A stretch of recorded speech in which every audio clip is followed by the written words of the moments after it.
Hey guys, welcome back to the channel. This is Aid with the Garage, and it's about 10:30. Had 2 coffees. Coffees don't really give you motivation, but they do give you the how-to to get the job done. So this is all going to be all removed here. I'm going to bring that forward. I decided I'm actually going to do the wall there that holds the post up. I got to do the electrical that's going on there, finish that up.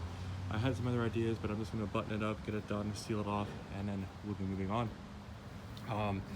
This material had to be cleared out because I had to bring the pad down 4 inches so that I could do the stairs to the appropriate heights that I want for the risers. I'll be building those hopefully tonight if I have enough energy after all this. Again, this was all curved. I was complaining about that yesterday. I said today, the heck with it, because the path has to go this way. If I bring this over here more straight, then half my path is gone. So that's not good. I'm gonna get rid of this today. I'm gonna clean these off, put them over here so I can load them up later on, because I'm gonna put them underneath the steps to get rid of them. I do have all of that nonsense to figure out what I'm gonna do with it. But that's for next year. Again, I might put it just somewhere off to the side. Anyways, neither here nor there. So I am gonna put the retaining wall here. It's gonna be linked into the slab. And then eventually we're gonna have concrete steps come all the way across there. So that's a project for next spring. I'm just gonna do a set of wood steps and then put some rubber sealer on top of it, and then away we go. That'll be good for a season, just to kind of get this done, because I've just been too busy with work.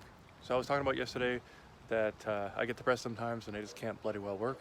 Depression is not something to be joked with. Mine's because I have a broken heart. Sometimes I just can't function. It's my own dang on fault, but we digress. And it's something that you guys, if anybody's having to deal with this kind of stuff, you can handle. It just takes a bit of time. So if you need a day, a couple hours, whatever it is, give yourself that time and then get it done. For some of us, we just can't do that. Some of us, we can, and it's a battle every day. So with that being said, it's 10:30 now. I'm gonna get to work. Right here, I'm just finishing up the work from yesterday, cleaning up the rest of the dirt, putting it in the back of the John Deere tractor there, and then I'm gonna get to moving all the bricks. Now, as I'm doing this, I'm cleaning all the bricks off, because when I do the cement slab, 24 hours after that, I'm hoping to put all these stones underneath the steps, and then all the steps at the front of the house, I'll actually want to remove and put them at the back of the house. Lots of work to be done. So I don't know if you can hear this, but it's raining a lot more than it was earlier. Still gonna keep on going. I'm gonna go grab the big machine now. I just excavated here just to see what was in the ground. I want to pull this all 6 inches back, cut this on a 90 degree. I'm gonna put plywood here to kind of brace it, and then obviously the 3/4 crush that I'm getting tomorrow is gonna fill all this area up. That way we have a pathway for the year to keep clear, so that we're not stepping in the mud and getting all gummed up, because that is not very fun. Rented a machine, guys, just to kind of fix up the work.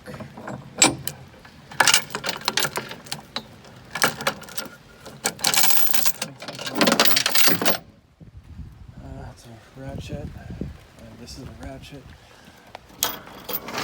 Everybody's always like, why is it Alberta? Why do all the places always Alberta? That's because of different laws.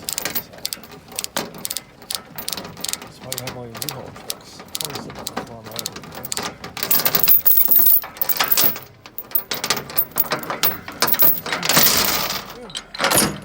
There we go.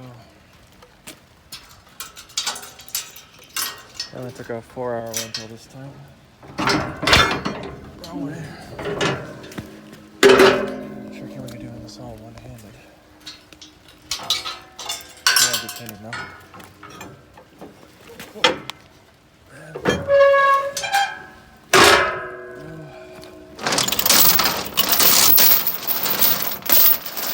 Caution, failure is not for transportation. Oh, it's only for Home Depot equipment rental only.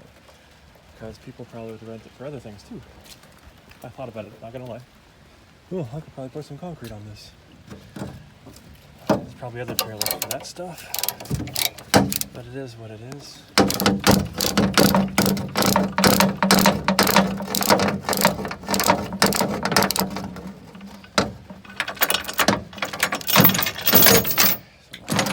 throw that there, that's free. It's always pertinent to put this down. Take some of the stress off your truck. Okay, so that's down, that's free. That's away. It's a wet seat. We're gonna get a towel for that because we'll have a wet butt. But in the meantime, there we go. So it's full on raining right now. So I put the phone in the doorway, and this is where we are. So I'm just going to remove all the dirt, bring it all back, and start piling in the middle of the driveway. Not sure yet what I'm going to do with it. It's a lot of dirt. I did not realize how much dirt we had. Crazy. Well, this is the damage. So there, we have all of that to get rid of. Put that in the backyard. It'll be good. Yeah. So then tomorrow, this will be all 3/4 brush. The machine is clean. Obviously, it's still got dirt and debris and stuff, but it's a machine for the outdoors, you know.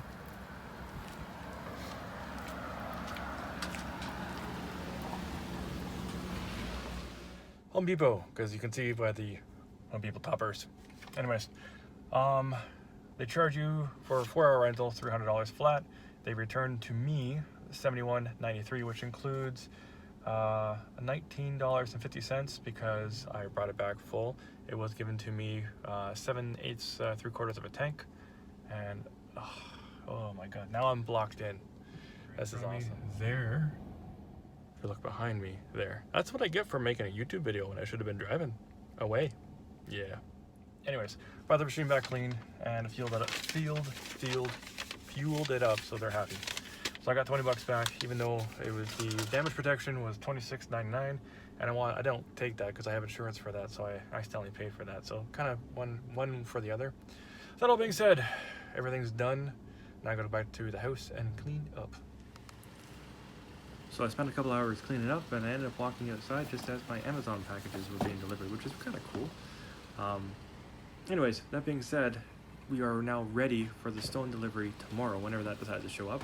And I also decided I will be renting another machine.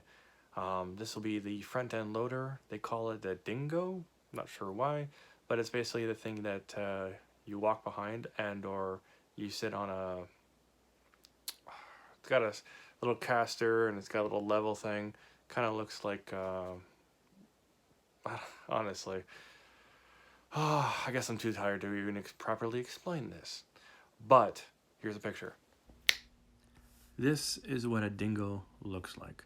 Basically, there'll be a little platform behind it, and I'll be able to operate the machine, bringing all the dirt from the front of the house to the back of the house where I want to use it as part of the garden, and eventually I want to use the additional leftovers of that to raise up my shed. But that's neither here nor there. I just want to get it from the from the front of the house to put it in the back of the house, and apparently this will not be ripping up my lawn. Now, I've used one of these many times before, so using the Dingo is not really that big of a deal. And the reason why I chose this is because I can't get a full skid steer in the back of my house. Plus, they weigh a lot more, and when I was to turn on one of those things, I'd be ripping up the grass. This little thing only weighs a couple 100 pounds, and I think maybe 1,600. I don't know exactly how much it weighs, but it'll be more than enough to scoop up the material and bring it to the back of the house and appropriately put it into the flower beds. Now, this all being said, you guys might be like, what about your John Deere tractor, guy? You had this like, whole thing set up. It decided to break down before I stopped work today, and I don't want to be messing with it. I don't have a lot of time to figure it out, what's going on with it.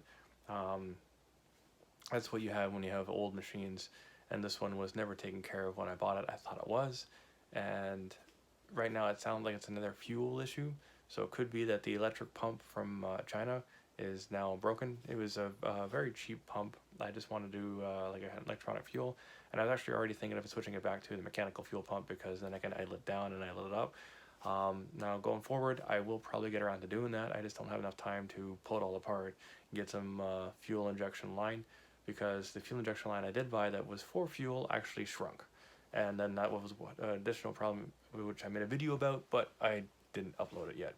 I had the whole machine apart already this year. I've had enough with it, and I need to take it all apart and do some service to it before I put the snowplow on it. So when I do all that, I'll probably fix the fuel problem and turn it back to a mechanical fuel pump. I have 2 of them, and the reason why I have 2 of them is in case one breaks, so I still have one in the back. because they don't really last all that long, and they're a lot of money. So I don't think that they'll be making too many more of them because everything's going all electronic. That all being said, you now know what the plan is for tomorrow.